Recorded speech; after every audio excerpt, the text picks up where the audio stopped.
দক্ষিণ কোরিয়ার রাজনৈতিক ইতিহাসে এক নতুন ও নজিরবিহীন অধ্যায় রচিত হল। দেশের অভিশংসিত প্রেসিডেন্ট ইয়ন সুক ইয়োলকে গ্রেপ্তার করেছে আইন শৃঙ্খলা বাহিনী। বুধবার ভোরে রাজধানী সিউলের পাহাড়ি এলাকায় অবস্থিত তার ব্যক্তিগত বাসভবন থেকে তাকে গ্রেপ্তার করা হয়। ইয়নের এই গ্রেপ্তার দক্ষিণ কোরিয়ার রাজনৈতিক পরিবেশে ব্যাপক আলোড়ন সৃষ্টি করেছে।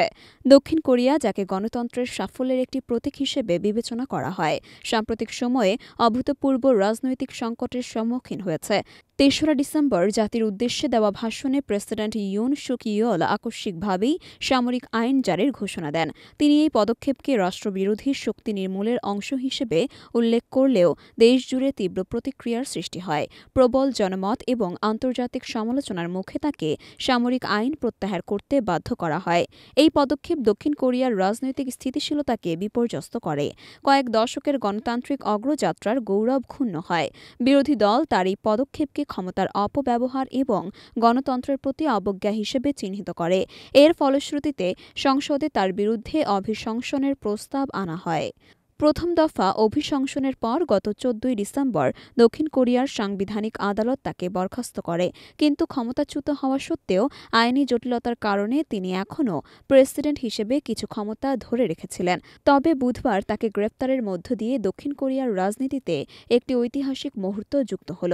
গ্রেপ্তারের সময় তার বাসভবনের চারপাশে আইনশৃঙ্খলা বাহিনী মোতায়েন থাকলেও ইয়নের সমর্থকরা সেখানে জড়ো হন এবং কিছুক্ষণের জন্য উত্তেজনা তৈরি হয়। তবে বড় কোনো সংঘাত ছাড়াই আইনশৃঙ্খলা বাহিনী ইয়নের গ্রেপ্তার সম্পন্ন করেন। ইয়ন সুক ইয়োলের অভিশংসন এবং গ্রেপ্তার দক্ষিণ কোরিয়ার জনগণের মধ্যে মিশ্র প্রতিক্রিয়া তৈরি করেছে।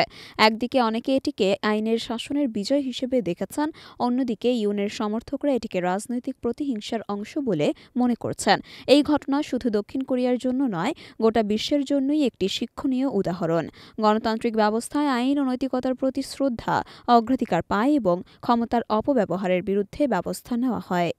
তবে এই সংকট দক্ষিণ কোরিয়ার রাজনীতিতে দীর্ঘমেয়াদী প্রভাব ফেলবে বলে ধারণা করা হচ্ছে।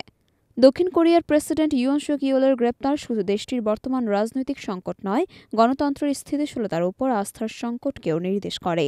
দক্ষিণ কোরিয়া একটি উদাহরণ সৃষ্টি করেছে যে গণতান্ত্রিক ব্যবস্থায় ক্ষমতাসীন ব্যক্তিরও আইনের ঊর্ধ্বে স্থান নেই। তবে এই সংকট কিভাবে সমাধান হয় এবং দক্ষিণ কোরিয়ার জনগণের আস্থা পুনরুদ্ধার হয়, সেটি এখন দেখার বিষয়।